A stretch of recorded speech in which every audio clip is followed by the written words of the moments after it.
បាទជំរាបសួរពុកម៉ែបងប្អូនលោកយាយលោកតាទាំងអស់ថ្ងៃនេះខ្ញុំបាទបានលើកយកគាថា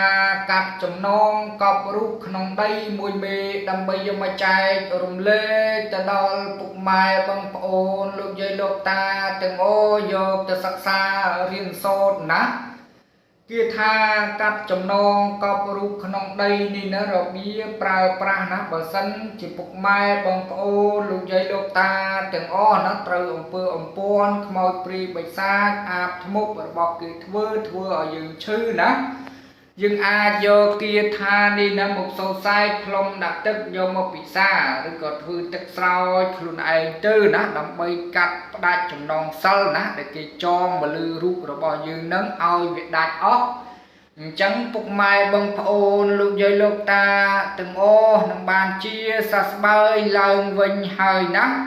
អញ្ចឹងទេកុំឲ្យខាតពេលវេលាកាន់ទៅវែងឆ្ងាយយូរណាយើងចូលទៅរៀននៅគាថាយើងទាំងអស់គ្នាអ្នកមគ្គសង្ឃអ៊ីម្ដងទៀត